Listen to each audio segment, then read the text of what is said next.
guys, welcome back. In this video we're looking at Ho Hey by the Lumineers. Fun song to play and some interesting rhythms, strum patterns to tackle for you guys.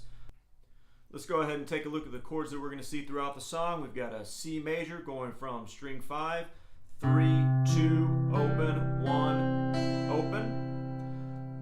F major chord with a C in the bass going from string 5, 3, 3, 2, 1.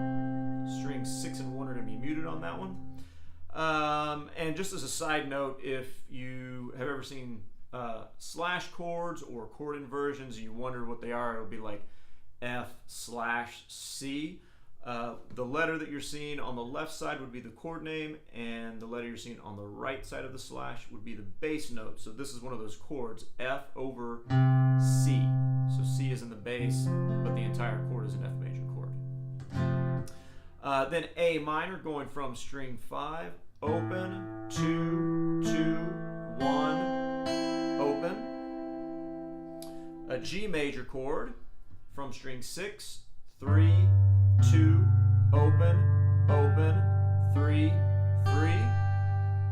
And then a G5 chord we're going to see in the bridge section, which I'm going to use a slightly different fingering. I'm going to put finger 3 here and finger 4 here. I got nothing else on there. So from string 6, it's fret 3, muted on 5, open 4, open on 3, and then string 2, fret 3, and string 1 is muted. So string 5 will naturally get muted by this third finger. And the reason I'm using that fingering is because of what chords we're going to be going in and out of. So let's take a look at this intro/verse strum pattern. So the majority of the verse section is going to be this C and F chord. Now, to count out the rhythm might feel a little tricky, but I think just using your ear will be the best tool, and being able to sing it or kind of hum it, and then understanding where that quick chord transition is coming in, and then just working on how your fingers move, which we'll look at here. So that strum pattern without any chord changes sounds like this.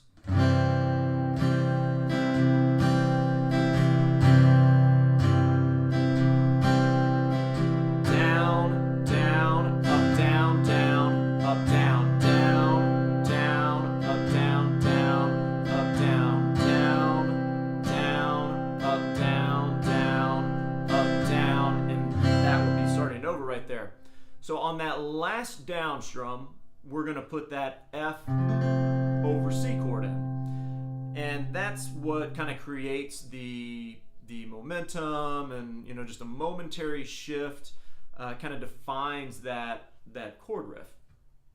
So if I do that slowly, I'll put that F chord in there, and we'll talk about the transition in a moment.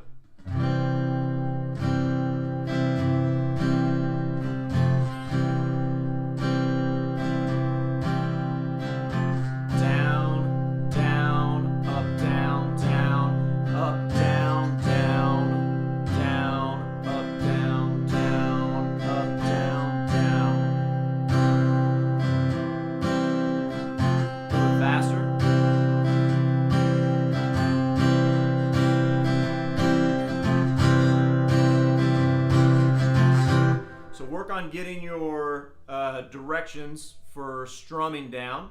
Make sure that's feeling natural and you're not getting hung up anywhere.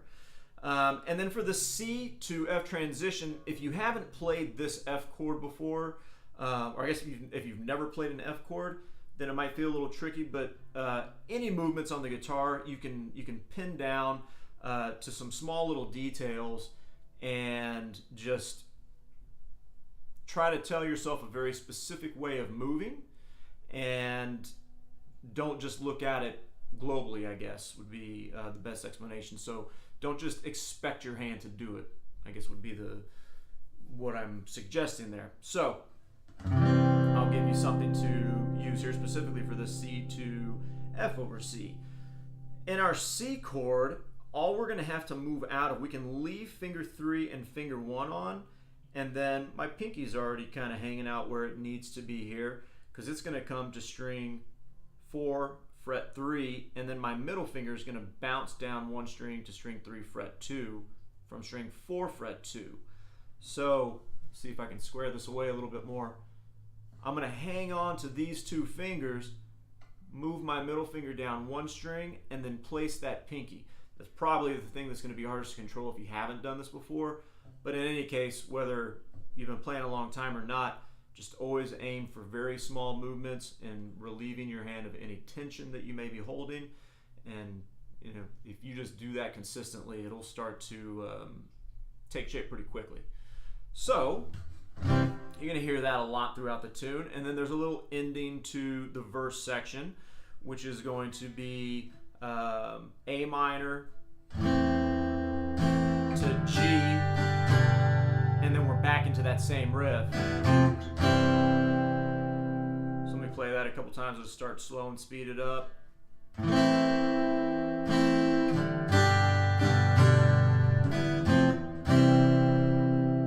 So down, down, down, up on G, up, down, down, down, and from there I went to my F over C chord. So A minor, G,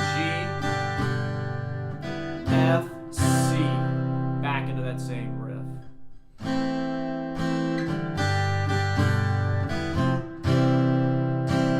So I'll put the C, F transition in a couple times and tie the little end of the verse in there just so you can hear that together. Do that nice and slow. Of course, you can always go back to the beginning and listen to when I play it there as well.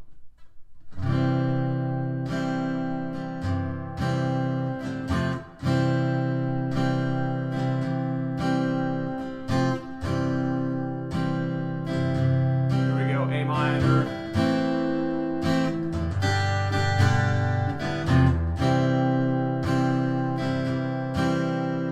I think on the first verse, that A minor is plugged in once, the A minor and G, and then on the second verse, I believe it gets repeated a second time.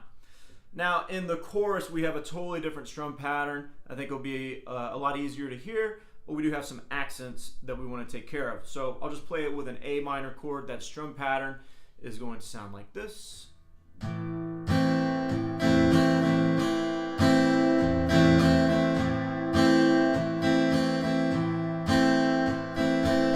Basically a 2-beat strum pattern.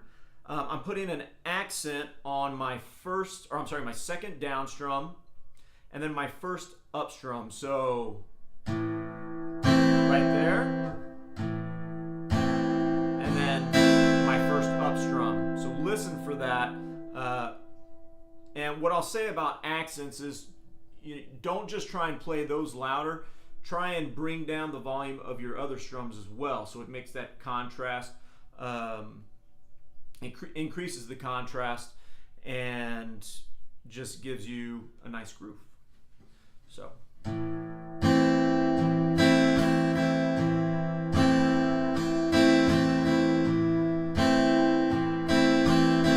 That's what you're going to be playing for the chorus and the bridge. It does move quicker than that, of course, but it's going to be A minor for 2 beats, straight into a G, and then a C for a full measure.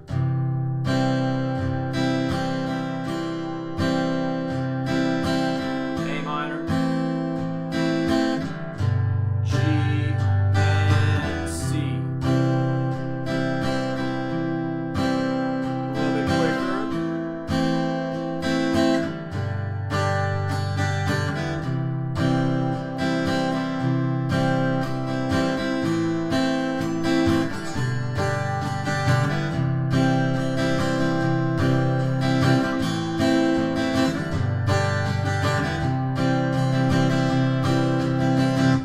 So on the strums that aren't accented, just don't make as big of a deal out of it. You know, you just want to lighten up, and the more the softer touch you have, the more relaxed you're going to be, the more that's going to benefit you in trying to execute different sounds with the pick and controlling that with your fingers.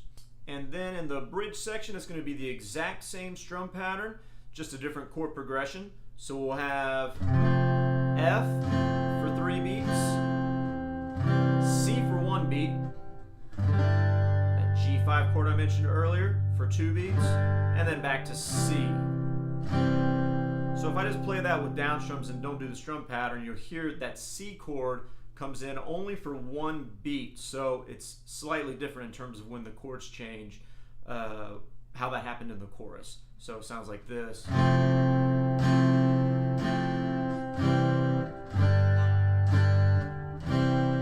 That's F, F, F, C, G, G, C, C. Now with the strum pattern, F,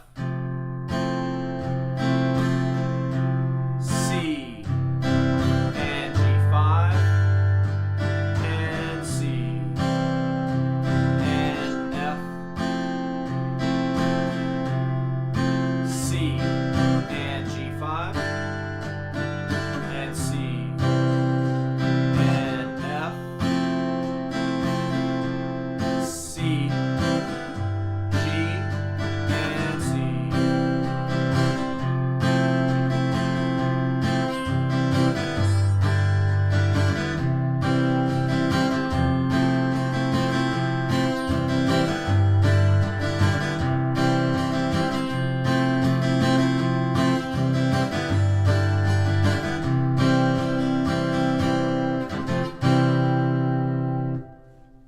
That's pretty much it, guys. So I think for that chorus and bridge strum pattern, you're going to have to feel a little looser. You always want to be loose regardless on guitar, but just a loose wrist. You want to feel very flexible there, and that'll help you to manipulate the pressure that you put on the pick with your fingers and the pressure that you put on the strings with the pick ultimately.